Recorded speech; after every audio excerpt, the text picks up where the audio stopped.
Here's number one. Review your performance, whether it's communication or whether it's activity or whether it's a CEO or whether it's on the job. Here's what my father said, a seminar in a sentence. I wish he was here to give it, but since he's not here, in his honor, I will give his seminar in a sentence. Here it is. Always do more than you get paid for to make an investment in your future. Now, some unions would argue with us on this, but that's my papa's seminar in a sentence. Always do more than you get paid for to make an investment in your future.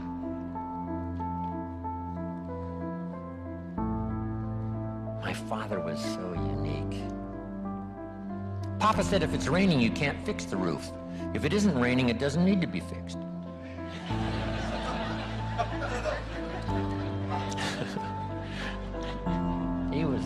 He was a grand old man. Wow, this guy. So review your performance, your language with your children. Just go over that and say, have I been too harsh and too strong, too stubborn? Should I learn to be easier, mix more compassion with the tough stuff I have to deal with? Yes. You know, prayer will help sometimes. If nothing else, dear God, help me. Say the right thing, not to ruin it all by poor communication. Here's the next on my list. Face your fears. I don't know what challenges you might have in going over the stuff we've been going over in terms of amending your philosophy or going back and, redoing some stuff that you might have messed up. But face all your fears. That's how you conquer them. Don't dismiss them, just face them. Say, here's what I'm afraid of. I wonder what I could do to change that. Here's the next one. Exercise your willpower to change direction. You don't have to keep doing what you've done the last 6 years if it's not yielding you the benefits you want. In the seminar I do for Jerry, my mentor helped me to review the last 6 years so I wouldn't repeat those errors the next 6. See, if you're a goose, you have no choice to do the next 6 like you did the last 6. But if you're not a goose, here's what you can do. Pick a new destination and start going that way.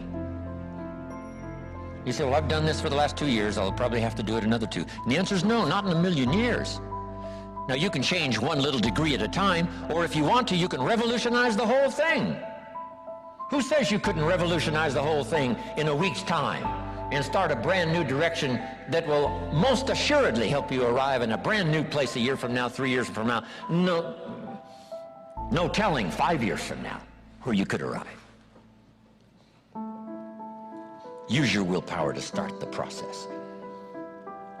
Just willpower to change a little or change a lot. Anybody can change. You don't have to repeat last year. Clean up the errors. Invest it now in the next year. Watch it make the difference. Here's the next one that's important. Parents have to do it. We ask our kids to do it, but we've got to do it. Admit your mistakes. Sometimes you have to admit them to others. Here's some of the best words in the English language. I'm sorry. The reason why those are good words is because it could start a whole new relationship. It could start 2 people going in a whole new direction. I'm sorry. Simple, easy, not easy, but if you get this done, the turnaround can be dramatic. The early years can be big in payoff. And here's the big one. Admit your mistakes to yourself. You don't have to babble about them to everybody in the neighborhood. But it doesn't hurt to sit down and have a conversation with yourself and say, there's no use kidding myself. Here's where I really am. I've got pennies in my pocket and I got nothing in the bank. That's what I said after the Girl Scout left my door. I had a conversation with myself. And I said, I don't want this to happen anymore. Next, refine your goals. I don't know what ambitions you've had up until now, but this weekend would be a good time to start the process. We're going to talk about our goals workshop before our session is over this weekend. Maybe that will help stimulate you to set some higher goals, reach for some higher purpose, go for something beyond what you thought you could do. By the time this weekend's over, you might double, triple, quadruple the amount of goals, purpose, all the things you think you can accomplish. You could multiply that by 10 by the time we finish here on Sunday. Here's the next one, believe in yourself. Yes, you got to believe in God, and you got to believe in the community, and you've got to believe in the possibilities. You've got to believe in the economy. You've got to believe that tomorrow can be better than today. But here's the big one, believe in yourself. There isn't a skill you can't learn. There isn't a discipline you can't try. There isn't a class you couldn't take. There isn't a book you couldn't read. If it's written in some other language, you just get it translated and read it. Here's the next one. Ask for wisdom. This is communication of the highest source. Ask for wisdom. Ask for wisdom that creates answers. Ask for the wisdom that creates faith to believe things are possible.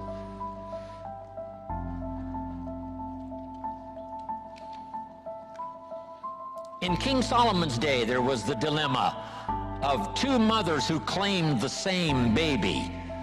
And the question was, whose baby is this?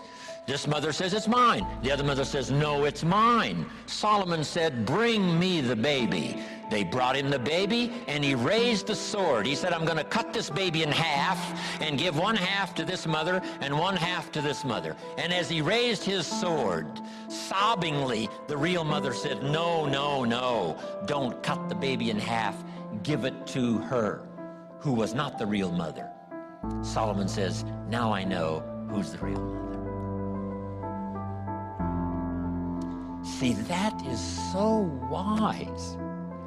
And the moment was such drama. But Solomon, the wisest of the wise, knew what to do to settle the deal.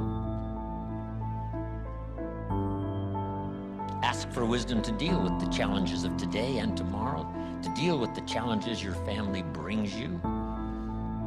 Don't wish it was easier, wish you were better. Here's the next one, conserve your time. I must learn to do this. How much time have I got left? Not an unlimited supply.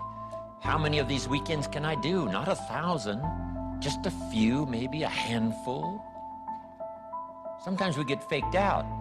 Bill Bailey says, the average person says, I got 20 more years. No, Bill says you got 20 more times. If you go fishing once a year, you've only got 20 more times to go fishing. Not 20 years. That fakes you out. I got 20 years. No, 20 times. See, that brings it right down to the real stuff. 20 times. How many more seminars like this? Not 1,000, a few, just a few. So would I mumble and stumble? Would I give you less than my best when I've only got a few more to give? And the answer is no, of course not. If you're a person of some dignity and quality, you wouldn't let that happen. Next, invest your profits. We're going to talk now about this before the weekend is over on financial independence. And I'm going to give you some excellent advice. Here was one of the philosophies Mr. Schoaf gave me, along with Mary Kay. Here's what he said. Profits are better than wages. Wages make you a living. Profits make you a fortune. Mary Kay and I went for that. Wow. Could we start earning profits while we're making a living? The answer is yes. I went berserk. Here's one now. Protect your family. These are troublesome times. Not that they haven't been troublesome times for 6,000 years. At school, troublesome times. I know a wonderful mother and a wonderful father who had two boys. In school, they went two different directions, and one became a model citizen and the other one went to jail. Wow. Protect your family as best you can from the hidden dangers, the lurking evil one. Here's the next one, live with intensity. You might as well turn it up a notch or two after this weekend. Why not? Invest more of you in whatever you do. Be a little stronger, be a little wiser. Step up your vitality, contribution. Put everything you've got into everything you do, and then ask for more vitality and more strength and more vigor, more heart, more soul. Next, find your place. This one now is so important. If you just work on a job, find the best place where you can serve well. And sure enough, they'll ask you to occupy a better place. And if you keep doing a job well, the guy says, well, if I had a better job, I'd really pour it on. But I got this lousy job, so I just goof off. See, that's the philosophy of disaster. So you've got a lousy job. Do the very best you can. That's your best way out. Is not to do less than you could, but to do the best you can. With that philosophy, your life can take great leaps forward. Here's a Bible phrase that says, if you work on your gifts, they will make room for you. They'll make a place for you. Here's the next one. Demand integrity from yourself. You can't demand integrity from someone else. Integrity is like loyalty. You can't demand it of someone else. You can only demand it of yourself. Be the best example of loyalty, and you'll get some loyal followers. Be the best example of integrity, and you'll have people surround you that have integrity. Lead the way. Next, welcome the disciplines. Can't give you much better advice than that, because disciplines create the reality. Disciplines build bridges, build cities. Disciplines, a well-disciplined activity creates abundance, creates uniqueness, productivity. Next, fight for what's right. It's a fight we're in. The storyteller says, and there was great war in heaven. Wow, you mean way back there? Yes.